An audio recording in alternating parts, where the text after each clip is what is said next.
19 अप्रैल से 14 मई यानी कि ये 25 दिन, सिर्फ ये 25 दिन भाइयों और बहनों आपके जीवन के अंदर टर्निंग पॉइंट साबित हो सकते हैं। इसका कारण यह है कि एक तो 19 अप्रैल को अक्षय तृतीया तिथि थी जो कि बहुत शुभ मानी जाती है, और दूसरा इसी दिन शुक्र देव अपनी ही राशि यानी कि वृषभ राशि के अंदर प्रवेश कर चुके हैं। ज्योतिष शास्त्र के अंदर जैसा कि आप लोग जानते हैं कि शुक्र देव को लग्जरी, पैसा और प्यार का राजा कहा जाता है। अगर आप लोगों ने सही समय को पहचान लिया तो आप लोग जिस चीज का बरसों से इंतजार कर रहे थे उसे प्राप्त करने का अब समय आ चुका है। भाइयों और बहनों, मिथुन राशि के अंदर यह गोचर आप लोगों के लिए धन की बरसात करेगा, क्योंकि शुक्र देव धन के कारक ग्रह कहे जाते हैं। इसके साथ ही ये प्यार के कारक भी कहे जाते हैं। आप लोगों के जीवन के अंदर किसी ऐसे इंसान की एंट्री होगी जिसके बारे में आप लोगों ने सोचा भी नहीं होगा। कहने का मतलब यह है कि रिश्तों के अंदर एक अजीब सी मजबूती आप लोगों को देखने को मिलेगी, चाहे लव लाइफ हो, चाहे मैरिड लाइफ हो, चाहे आपकी पारिवारिक लाइफ हो, सबके अंदर आप लोगों को मजबूती देखने को मिलेगी। लेकिन आप लोगों को कुछ सावधानियां भी बरतनी होगी। इसके साथ ही मैं आप लोगों को कुछ उपाय भी बताऊंगी जिसको करके आप अपने शुक्र देव को मजबूत कर सकते हैं। जय श्री कृष्णा। भाइयों और बहनों, मैं निधि जोशी आप लोगों का अपने एस्ट्रो निधि चैनल पर तहे दिल से स्वागत करती हूँ। भाइयों और बहनों, वीडियो को एंड तक देखिएगा, आप लोगों को बहुत अच्छा लगेगा वीडियो, और आप लोग अपने सगे संबंधियों वगैरह को भी शेयर कीजिएगा। भाइयों और बहनों, जैसा कि आप लोग जानते हैं कि 19 अप्रैल को शुक्र देव अपनी ही राशि के अंदर प्रवेश कर चुके हैं। उसी दिन अक्षय तृतीया भी थी, तो ये संगम बहुत अच्छा संगम कहा जा सकता है जो आप लोगों के लिए टर्निंग पॉइंट साबित हो सकता है। जैसा कि आप लोग जानते हैं कि मिथुन राशि के जो स्वामी बनते हैं वो बुध देव बनते हैं, तो बुध देव और शुक्र देव के अंदर परम मित्रता है, जिसकी वजह से शुक्र देव वो यहाँ पर बहुत अच्छे प्रभाव देंगे। साथ के अंदर शुक्र देव योग कारक ग्रह भी है। शुक्र देव मिथुन राशि के अंदर पंचम भाव और द्वादश भाव के स्वामी होकर द्वादश भाव के अंदर ही विराजमान है, यानी कि अपनी ही राशि के अंदर विराजमान है। तो ये यहाँ पर बैठकर शनि देव के दुष्प्रभावों और राहु के नकारात्मक प्रभावों को दूर करने में सहायक होंगे, क्योंकि 12वें भाव पर शनि देव की तीसरी दृष्टि जाएगी। शनि देव आपकी कुंडली के अंदर 10वें भाव के अंदर विराजमान है, तो ये शनि देव की जो नकारात्मक प्रभाव है उनको दूर करने के अंदर सहायक होंगे। कि आप लोग जानते हैं कि शनि देव का गोचर आपके 10वें भाव के अंदर हो रहा है, तो जब 10वें भाव से शनि देव की तीसरी दृष्टि आपके ये द्वादश भाव के ऊपर जाएगी तो आपके खर्चों के अंदर बढ़ोतरी हो रही होगी।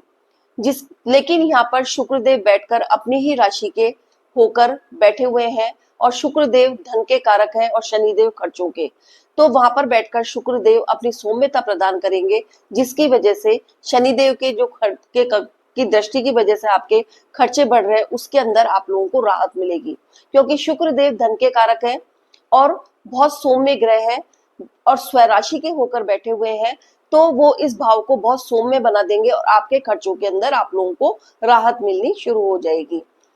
अब द्वादश भाव विदेशों का कहा जाता है, तो वो पंचम भाव का स्वामी जब द्वादश भाव के अंदर जाएगा तो फिर जो भी विद्यार्थी वर्ग है यदि अपनी स्टडी करने के लिए बाहर जाना चाहते हैं तो उनके लिए समय बहुत अनुकूल है। इसके अलावा यदि आप लोगों का कोई वीजा या PR वगैरह अटकी हुई है, किसी कोई ना कोई अड़चन बनी हुई है, तो आप लोगों की को इसके अंदर राहत मिलेगी और आप लोगों के वीजा बन सकेगा आपकी स्टडी के लिए, और साथ के अंदर PR वगैरह से संबंधित परेशानियां आप लोगों की कम होगी। भाइयों और बहनों, अब आप लोग बहुत दिल थाम के बैठिएगा और वीडियो के एंड तक बने रहिएगा। बहुत सेंसिटिव पॉइंट पर बात करने जा रही हूँ कि मिथुन राशि वालों का प्रेमी जीवन कैसा रहेगा, क्योंकि शुक्र देव जहाँ है वहां प्यार की बात तो होगी, क्योंकि शुक्र देव प्यार और रोमांस के कारक ग्रह कहे जाते हैं। तो शुक्र देव आपके पंचम भाव के स्वामी होकर द्वादश भाव के अंदर जाकर बैठे हुए हैं, तो आपकी लव लाइफ बहुत स्मूथली चलने वाली है।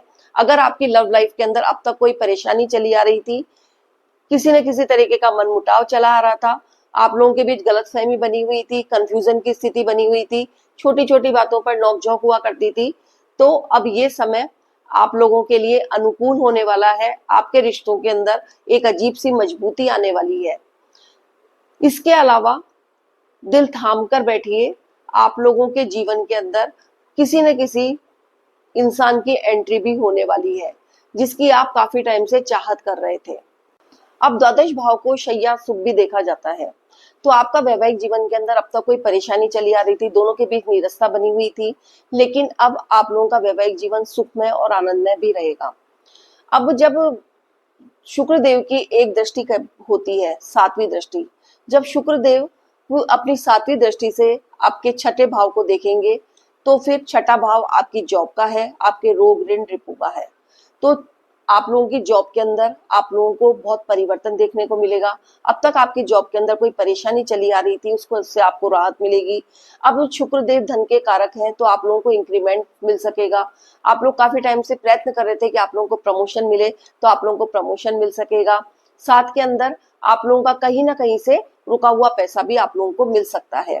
इसके अलावा आप लोग यदि ऋण से परेशान हैं, काफी टाइम से आप लोगों के ऋण की वजह से परेशानियां आ रही थी, कहीं से धन की प्राप्ति नहीं हो पा रही थी कि आप लोग अपना ऋण चुका सके, तो अब शुक्रदेव यहाँ की दृष्टि जब आपके छठे भाव पर जाएगी, तो आप लोगों की ऋण संबंधी समस्याओं के अंदर भी आप लोगों को राहत मिलेगी।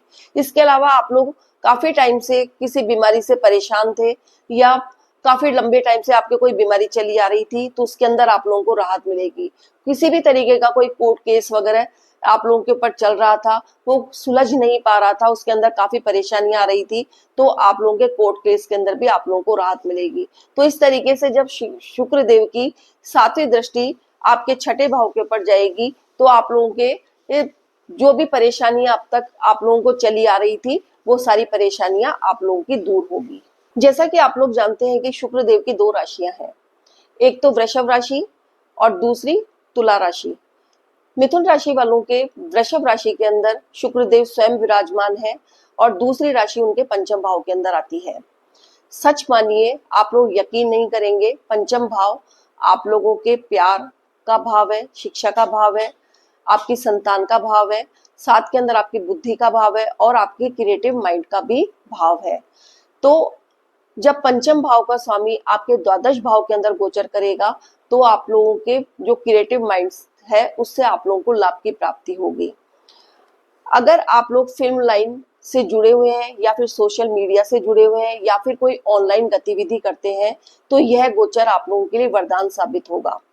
इसके अलावा इस समय आपकी संतान की शिक्षा के अंदर आप लोगों को थोड़ा परिवर्तन देखने को मिलेगा। अब तक यदि आपकी संतान का स्टडी में मन नहीं लग रहा था, या फिर वो कोई जिद करता था, या फिर आपका कहना नहीं मानता था, तो शुक्रदेव के इस गोचर से आपकी ये समस्या भी दूर होगी। आपकी संतान का स्टडी के अंदर मन लगने लगेगा। साथ के अंदर यदि आपकी संतान बाहर स्टडी करने के लिए जाना चाहती है, तो ये समय उसके लिए अनुकूल है। इसके अलावा अगर आपका की संतान प्राप्ति के लिए आप काफी टाइम से प्रयत्न कर रहे हैं, तो ये समय आप लोगों के लिए बहुत अनुकूल है। जिन लोगों का विवाह नहीं हो पा रहा है, उसके अंदर अड़चने आ रही है, तो इस समय उनके विवाह के योग बनेंगे। वैवाहिक जीवन आप लोगों का सुखमय और आनंदमय रहेगा। जो लोग काफी टाइम से प्रेम विवाह के बारे में सोच रहे थे, उनके प्रेम विवाह हो सकेंगे। इसके अलावा आप लोगों का अपने जीवन साथी के साथ घूमने फिरने का, मनोरंजन करने का, घूमने फिरने के साथ साथ इन सब के लिए यह अनुकूल समय कहा जा सकता है। यानी कि कुल मिलाकर शुक्र देव का यह गोचर प्यार और रोमांस को बढ़ाने वाला समय कहा जा सकता है। इसके अलावा आप लोगों को सावधानी क्या रखनी है, एक तो अपने अनावश्यक खर्चों पर रोक लगानी है। इसके साथ ही अपने ईगो को एक तरफ साइड में रखना है। उसका कारण यह है कि अगर आप लोग अपने अनावश्यक खर्चों को कम करेंगे, तो इससे आप लोगों का धन जुड़ेगा। दूसरा, यदि ईगो को अपनी एक साइड के अंदर रखेंगे, तो फिर आप लोगों के रिश्तों के अंदर प्रगाढ़ता आएगी। आपके प्रेम संबंध, आपका वैवाहिक जीवन सब सुखमय रहने लगेगा। अब आप लोगों को उपाय के तौर के ऊपर क्या करना है, जिससे कि आप लोगों का शुक्र ग्रह मजबूत हो और आप लोगों को इन सब चीजों का फायदा हो सके, जो कि अभी आप लोगों के लिए 25 दिन तक रहने वाली है। तो आप लोगों को अपने आग्नेय कोण यानी कि दक्षिण पूर्व के का जो घर का कोना है, उसके अंदर गुलाब के इत्र का स्प्रे करना है। यदि आप स्प्रे नहीं मिलता है, तो फिर आप लोग गुलाब की अगरबत्ती या फिर धूप बत्ती को भी जला सकते हैं। दूसरा उपाय, आपको श्री सूक्त जी का पाठ करना है और शुक्र देव का बीज मंत्र ओम द्राम द्रीम द्रो शुक्राय नमः का जाप नियमित रूप से 1 महीने तक, यानी आगे भी कर सकते हैं, आपको 108 बार यानी कि एक माला जपनी है। भाइयों और बहनों, अगर आप लोग ये उपाय करेंगे तो शुक्र देव आप लोगों के लिए एक वरदान साबित होंगे और यह 25 दिनों का गोचर ही आपकी पूरी जिंदगी को बदल देगा और आपके जीवन के अंदर, आपके रिश्तों के अंदर बहुत ज्यादा संबंधों को मजबूत करने के अंदर और पैसों की बरसात करने के अंदर सहायक होगा। अब मैं अपनी वाणी को यहीं पर विराम देती हूँ। अगर आप लोगों को मेरा वीडियो पसंद आया तो प्लीज मेरे वीडियो को लाइक कीजिएगा, शेयर कीजिएगा और बेल आइकॉन का बटन दबाना मत भूलिएगा, ताकि मेरे वीडियो के सभी नोटिफिकेशन आप लोगों को समय समय पर मिलते रहें। सेफ रहिए, स्वस्थ रहिए। धन्यवाद। जय श्री कृष्ण।